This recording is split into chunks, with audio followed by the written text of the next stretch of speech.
Friend நேயர்களுக்கு வணக்கம். திமுக கிட்ட பேரம் பேசுற மாதிரி என் கிட்டலாம் பேரம் பேசாதீங்க சார் அப்படின்னு அதிரடி கட்டி இருக்கிறாரு இபிஎஸ். பாஜகவுக்கு இவ்வளவுதான், பாமகவுக்கு இவ்வளவுதான், டிடிவி தினகரனுக்கு இவ்வளவுதான்.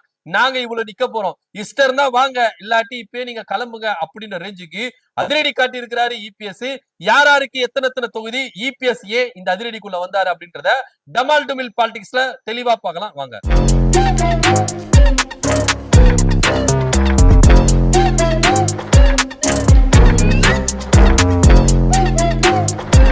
பொதுவா பாஜக கண்ட்ரோல் அதிமுக இருக்குது அப்படின்னு இப்போ வரைக்கும் நம்ம பேசிக்கிட்டு இருக்கோம்.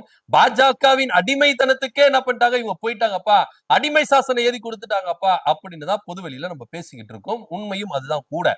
ஏன்னா அதிமுகவுல அம்மா இருக்கிற வரைக்கும் எந்த அளவுக்கு அதிமுக உயர்ந்த இடத்துல இருந்தது, அதிமுக நிர்வாகிகள் எவ்வளவு மதிப்போட இருந்தாங்க அப்படின்றது எல்லாரும் தெரிஞ்சவங்க. ஆனா அம்மா இறப்புக்கு பிறகு இங்க அதிமுக எந்த ரேஞ்சுக்கு போயிருச்சு, அதிமுக நிர்வாகிகளுடைய மதிப்பும் எந்த அளவுக்கு போயிருச்சு அப்படின்னு ஒவ்வொரு விஷயமும் வெளியில வரும்போது நம்மளுக்கு பகிர கலப்புது. ஏன்னா நீங்க அதிமுகவுல பயணிச்சிருந்த ஓபிஎஸ் அவர்கள் திமுக பக்கம் போவே மாட்டாரு அப்படின்னு தான் பேசப்பட்டது. பல நிர்வாகிகள் போலாங்க, இரண்டாம் கட்ட தலைவர்கள் போலாம், மாவட்ட செயலாளர் போலாம், முன்னாள் எம்எல்ஏக்கள் போலாம், முன்னாள் அமைச்சர்கள் போலாம். ஆனா ஓபிஎஸ் போகவே மாட்டாருங்க அப்படின்னு தான் பேசப்படுது. ஆனா அந்த மனுஷன் என்ன பண்ண போல போய் திமுக போய் சேர்ந்துட்டாரு. இதெல்லாம் யாரு காரணம்னு நினைக்கிறீங்க? இபிஎஸ் தான் காரணம் அப்படின்னு ஓப்பனா இபிஎஸ் குறித்து சசிகலாவும் சொல்லிட்டாங்க, ஓபிஎஸ் சொல்லிட்டாரு. சசிகலா கூட என்ன சொன்னாங்கன்னா, ஓபிஎஸ் அப்படிப்பட்ட மனுஷன் கிடையாது, ஆனா திமுக பக்கம் போய் சேர்ந்து இருக்கிறாருன்னா இதுக்கு முழுக்க முழுக்க காரணம் எடப்பாடி பழனிசாமி தான். செங்கோட்டையன் டிவிக்கு பக்கம் போய் சேர்ந்து இருக்கிறாருன்னா இதுக்கு முழுக்க முழுக்க காரணம் இபிஎஸ் தான். இன்னைக்கு நான் கட்சி ஆரம்பிச்சிருக்கேன்னா அது முழுக்க முழுக்க காரணம் இபிஎஸ் தான் அப்படின்னு இபிஎஸ் மேல அடுக்கடுக்கான குற்றச்சாட்டுகளை முன்வைத்தாங்க. ஆனா இருந்தாலும் பாஜக கூட இபிஎஸ் அவர்கள் ஒரு சாஃப்ட் கார்னர் தான் போறாரு, அடங்கிதான் போறாரு, எதுவுமே எதிர்த்து கேள்வி கேட்க மாட்டேங்கிறாரு அப்படின்னு தான் எல்லாரும் புலம்பிட்டு இருந்தாங்க, இன்க்ளூடிங் அதிமுக நிர்வாகிகள் முதற்கொண்டு. ஏன் அப்படின்னா இங்க பாஜக கூட்டணி ஆட்சி தான். இங்க 2026 சட்டமன்ற தேர்தல்ல என்டிஏ கூட்டணி ஆட்சி அமையும், இங்க அமைச்சரவையில பாஜக இடம் பெறும் அப்படின்னு மோடி முதற்கொண்டு அமித்ஷா முதற்கொண்டு எல்லாருமே சொல்லிட்டு வந்தாங்க. ஆனா இதை எதிர்த்து ஆரம்பத்துல இபிஎஸ் அவர்கள் குரல் கொடுக்கவே இல்லை. நிர்வாகிகள் மத்தியில பெரிய பூதாகரமா கிளம்பிச்சு. என்னங்க நீங்க அமைதியா இருக்கீங்க, அவங்க பேசிக்கிட்டே இருக்காங்க, நீங்க அமைதியா பாத்துட்டு இருக்கீங்களே, எங்களுக்கு தெரியாம வேற எதனா செஞ்சிட்டீங்களா, எழுதி கொடுத்துட்டீங்களா, எதுவா இருந்தாலும் என்கிட்ட ஓப்பனா சொல்லுங்க அப்படின்னு பல நிர்வாகிகள் எடப்பாடி பழனிசாமிக்கு நெருக்கடி கொடுத்ததுனால இவர் என்ன பண்ணாரு, ஓங்கி அடிக்க ஆரம்பிச்சாரு. இங்க அதிமுக பெரும்பான்மை ஆட்சியை பிடிச்சு நான் தான் முதலமைச்சர் அப்படின்றத ஓப்பனா சொல்லிட்டாரு. ஆனா அமைச்சரவை யாரு அப்படின்றதெல்லாம் சொல்லவே இல்லை. முதலமைச்சர் அவர் தான், ஆனா அமைச்சரவை எங்களுது அப்படின்ற ரேஞ்சுக்கு பேச ஆரம்பிச்சுட்டாங்க. ஆனா இப்போ தேர்தல் டேட்டா அனௌன்ஸ்மெண்ட் பண்ணிட்டாங்க. ஆல்மோஸ்ட் எல்லாமே வந்து என்ன பண்ணா பேசி தீர்த்து தொகுதிகளை பிரிச்சுட்டு பிரச்சாரங்கள் மேற்கொள்ளணும். ஆனா இன்னமும் தொகுதி உடன்பாடு ஆகலை. இன்னும் யாராருக்கு எத்தனை சீட்டுன்றது உடன்பாடு ஆகல, எந்தெந்த தொகுதின்னு உடன்பாடு ஆகல. அதுக்கப்புறம் இவங்க பிரச்சாரத்துக்கு போனோம். சோ இந்த விவகாரம் பாஜக அதிமுக மத்தியில பெரும் சர்ச்சையாவே இருந்தது. சோ இதுல இருந்து எப்படி ரிலீஃப் ஆகலாம் அப்படின்னு. ஏன்னா பாஜக ஒரு பக்கம் 50 சீட்டு கேட்கறாங்க, இவங்க அதாவது பாமக அன்புமணி தரப்பு 20 சீட்டு கேட்கறாங்க, போதாதுக்கு டிடிவி தினகரன் அம்மா மக்கள் முன்னேற்ற கழகம் 10 சீட்டு கேட்கறாங்க.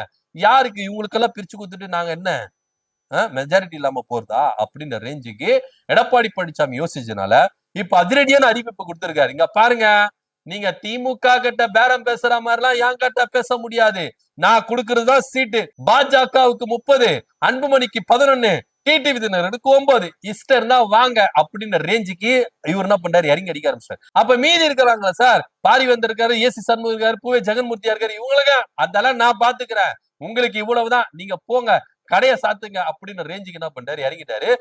184 தொகுதியில மீதமுள்ள 184 தொகுதியில அதிமுக அப்படின்ற பேனர்ல தான் நிக்கணும். அதாவது பாரிவேந்தரா இருக்கட்டும், ஏசி சண்முகமா இருக்கட்டும், ஜான் பாண்டியனா இருக்கட்டும், பூவை ஜெகன்மூர்த்தியா இருக்கட்டும், இவங்க எல்லாருமே அதிமுக பேனர்ல தான் நிக்கணும், அதாவது இரட்டை இலை சின்னத்துல நிக்கணும் அப்படின்ற ரேஞ்சுக்கு எடப்பாடி பழனிசாமி அதிரடி காட்ட ஆரம்பிச்சிருக்காரு. இதுக்கு முன்னாடி ஜெயலலிதா அவர்களும் இப்படி அதிரடி காமிச்சாங்க, அவங்க இரட்டை இலை தொகுதியில நின்னாங்க. அதே போல இந்த தடவையும் ரெட்டலை தொகுதியில 184 தொகுதியிலும் ரெட்டையில நிக்கணும். கூட்டணி கட்சிகளா இருந்தாலும் ரெட்டையில நிக்கணும் அப்படின்ற ஒரு முடிவுக்கு எடப்பாடி பழனிசாமி இங்க முன் வந்துட்டாரு. சோ பாஜகவுக்கு 30 சீட்டு தாங்க, உங்களுக்கு அதிகமான கொடுக்க முடியாது. இஷ்டம்னா வாங்க, இல்லாட்டி கிளம்புங்க. அன்புமணி தரப்பு உங்களுக்கும் 11 சீட்டு தான். நீங்க கேட்கற மாதிரி 20 சீட்டு 21 சீட்டு தர மாட்டோம். 11 சீட்டு. இஷ்டம்னா வாங்க, இல்லாட்டி கிளம்புங்க. டிடிவி தினகரனுக்கு 10 சீட்டு 15 சீட்டு எல்லாம் கிடையாது, 9 சீட்டு தான். இஷ்டம் தான் எத்துக்கு சொல்லுங்க.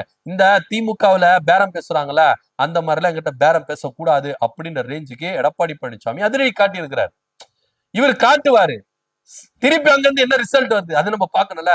எடப்பாடி பழனிசாமி டிசைட் பண்ணக்கூடாது, பாஜக டிசைட் பண்ணணும் யார் யாருக்கு. எடப்பாடி பழனிசாமிக்கு எத்தனை சீட்டுங்க அப்படின்னு அமித்ஷா முடிவு பண்ணணும். ஏன்னா டேபிள் மேல அவ்வளவு ஃபைல் அடிக்க வச்சிருக்காங்க. இந்த ஃபைல் எல்லாம் எடப்பாடி பழனிசாமியை விட்டு நீங்கணும்னா நான் சொல்றதை நீங்க கேட்கணும்.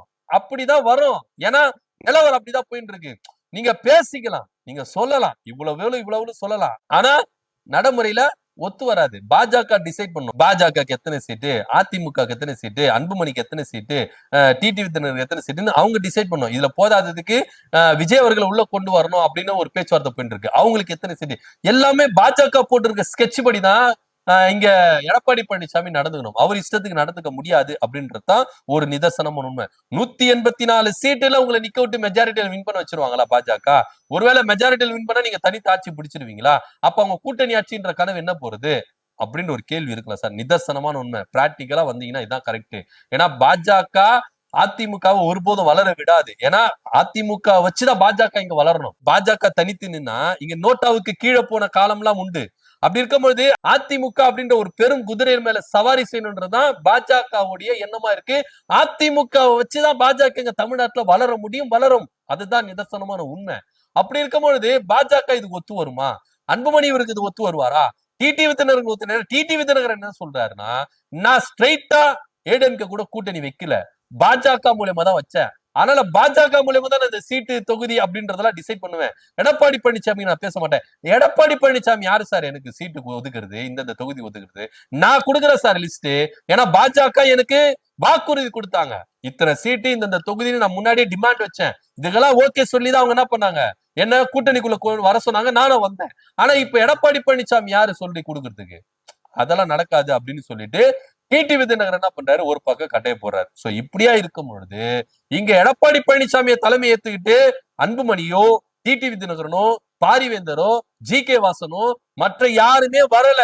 ஏன்னா இவர் அதிமுக கூட்டணியை இங்க யாரும் விரும்பவும் இல்ல. எல்லாருமே பாஜக அப்படின்ற ஒற்றை காரணத்துக்காக தான் உள்ள வந்திருக்கிறாங்க. அப்படி இருக்கும் பொழுது எடப்பாடி பழனிசாமி கொடுக்கிற சீட்டெல்லாம் நாங்க அக்செப்ட் பண்ணிக்க மாட்டோம். பாஜக சொல்லட்டும், பாஜக முடிவு பண்ணட்டும், அப்ப நாங்க ஏத்துக்கிறோம் அப்படின்னு ரேஞ்சுக்கு வந்துட்டாங்க.